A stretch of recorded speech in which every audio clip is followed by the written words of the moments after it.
Hi cooking lovers, welcome to our channel. నేను ఇంట్లో రెగ్యులర్గా చేసే బంగాళదుంప కుర్మా ఈరోజు వీడియోలో మీకు చేసి చూపించబోతున్నానండి. పులిహోర చేసినప్పుడల్లా ఈ బంగాళదుంప కుర్మాని చేస్తాను. టేస్ట్ అయితే రెండింటికి చాలా బాగుంటుంది. ఈ రెండు కాంబినేషన్ అయితే చాలా బాగుంటుంది. ఇది అలాగే రైస్లోకి చపాతీలకు కూడా చాలా బాగుంటుందండి. ఈ కుర్మాని ఎలా చేయాలో వీడియోలోకి వెళ్ళిపోదామా.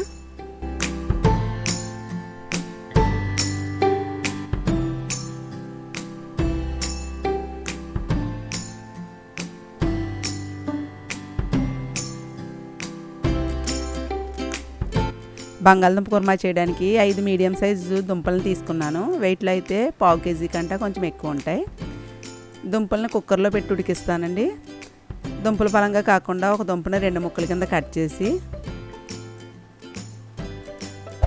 కుక్కర్లో వేసి దుంపలు మునిగేలాగా వాటర్ వేసి 2 విజిల్స్ వస్తే సరిపోద్ది. దుంపలు బాగా ఎక్కువగా ఉడికిన కుర్మాలోకి విడిపోయినట్టు అయిపోద్దండి కర్రీ. కుక్కర్లో పెట్టడం వల్ల అయితే త్వరగా ఉడుకుతాయి దుంపలు కూడా.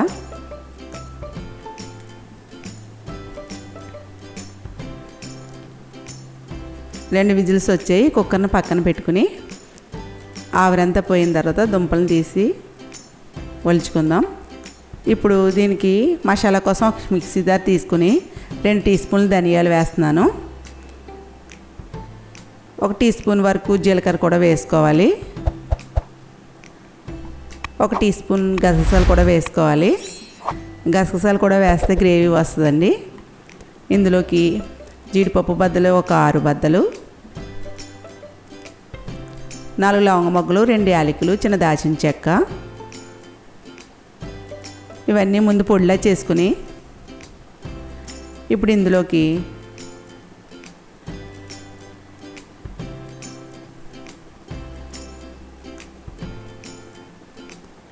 పచ్చి కొబ్బరి ముక్కలు ఒక 4 ముక్కలు వేస్తున్నాను.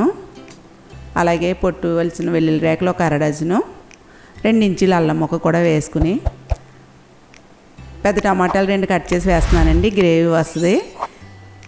ఇవన్నీ కూడా కొంచెం వాటర్ యాడ్ చేసి మెత్తగా పేస్ట్ చేసుకోవాలి. ఇప్పుడు ఆవిరంతా పోయింది. దుంపల్ని వాటర్ అంతా తీసేసి పై పొట్టంతా ఒలుచుకోవాలండి. దుంపలో వాటర్ వేయకూడదు, అలా వేస్తే బిరిసెక్కిపోయినట్టు అయిపోద్ది. ఇప్పుడు కర్రీ చేయడానికి పాన్ పెట్టుకుని ఇందులోకి 4-5 టేబుల్ స్పూన్ల వరకు నూనె వేసుకోవాలి. కుర్మాకి కొంచెం నూనె ఎక్కువగానే పడుతుంది. ఇదిగోండి, ఈ విధంగా మసాలా పేస్ట్ కూడా రెడీ అయిపోయింది. మెత్తగా పేస్ట్లా చేసుకోవాలి. ఇది ఒక బౌల్లోకి తీసుకుందాం. ఆయిల్ మరిగింది. ఉల్లిపాయలు 4 పెద్ద ఉల్లిపాయలు ఇలాగ పొడవుగా కట్ చేసుకోవాలి. కుర్మాకి ఎప్పుడు కూడా ఇలా పొడవుగా కట్ చేసిన ఉల్లిపాయలు వేసుకోవాలి. ఈ ఉల్లిపాయలని ఆయిల్లో గోల్డెన్ బ్రౌన్ కలర్ వచ్చే వరకు వేయించుకోవాలండి.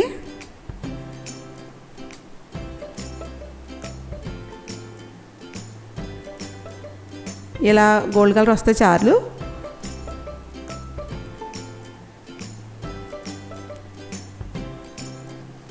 ఉల్లిపాయలు బాగా వేగాలి ఈ కుర్మాకైతే. అలాగే మసాలా పేస్ట్ని కూడా ఇందులో వేసేస్తున్నానండి. మనం ధనియాల పొడి, జీలకర్ర పొడి వేస్ట్ చేసుకునే కంటే ఇలా మొత్తం అన్నీ కూడా మసాలా పేస్ట్లా చేసుకుంటే కుర్మా అయితే టేస్ట్ బాగుంటుంది. ఇలా ఫ్రెష్గా అన్నీ వేసుకుని పేస్ట్ వేస్తే, ఈ పేస్ట్ వేసిన తర్వాత కూడా ఫ్రై చేయాలి ఆయిల్లోను. ఈ ముద్ద కొంచెం అడుగంటుతూ ఉంటుందండి. అడుగంటకుండా ఒక 2 టేబుల్ స్పూన్లు వాటర్ వేసుకోవచ్చు. ఇందులోకి నేను పచ్చి బఠానీ వేస్తున్నాను. 1 గంట సేపు నానబెట్టిన బఠానీ వేస్తున్నానండి. మీ దగ్గర ఉంటే వేయండి, లేకపోతే అంత ఇంపార్టెంట్గా వేయాలని అవసరం లేదు. వేస్తే టేస్ట్ బాగుంటుంది. ఇవి వేయించేటప్పుడు ఉప్పు వేసేసుకోవాలి ముందే. సరిపడా సాల్ట్ 1 టీ స్పూన్ సాల్ట్ వేస్తున్నాను. అలాగే 1/2 టీ స్పూన్ పసుపు వేసుకోవాలి. ముందే పసుపు ఉప్పు వేసేసుకోవాలండి, అడుగంటకుండా ఉంటుంది. ఇలా అడుగంటుతున్నప్పుడు ఒక 2 టేబుల్ స్పూన్లు వాటర్ వేసుకుంటే మసాలా ముద్ద, ఉల్లిపాయలు త్వరగా మగ్గుతాయి. చూడండి, ఆయిల్ సెపరేట్ అవుతుంది కదా. మసాలా ముద్ద అంతా ఆయిల్లో బాగా ఫ్రై అయ్యింది. పచ్చి బఠానీ మొదలు ముందు వేస్తాను. అదే ఫ్రోజన్ బఠానీ అయితే దుంప ముక్కలు వేసినప్పుడు వేసుకోవచ్చు. ఈ మసాలా ముద్ద అంతా వేగిన తర్వాత 2 పచ్చిమిర్చి వేస్తున్నాను.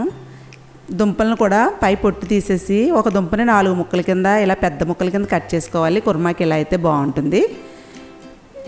ఈ దుంపలు కూడా ఇందులో వేసేసుకొని ఇందులోకి సరిపడా కారం కూడా వేస్తున్నానండి. మీరు రుచికి తగినట్టు కారం వేయండి. నేను 1.5 టీ స్పూన్ వేస్తున్నాను. ఈ కారం కూడా వేసుకుని ఒకసారి బాగా కలుపుకొని ఇందులోకి కొద్దిగా కొత్తిమీరను కూడా వేసుకోవాలి. మసాలా వాటర్ వేస్తున్నానండి. ముందు ఒక కప్పు వేస్తున్నాను. ఒకసారి బాగా కలుపుకొని చూసుకుని వాటర్ వేసుకోండి.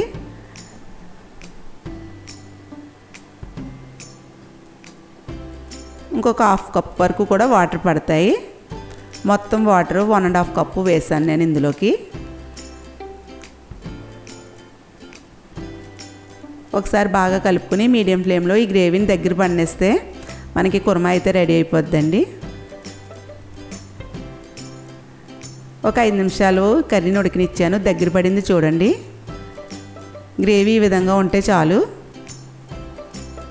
ఒకసారి బాగా కలుపుకొని ఉప్పు కూడా చూడండి, ఏమైనా తక్కువైతే అడ్జస్ట్ చేసుకోవచ్చు.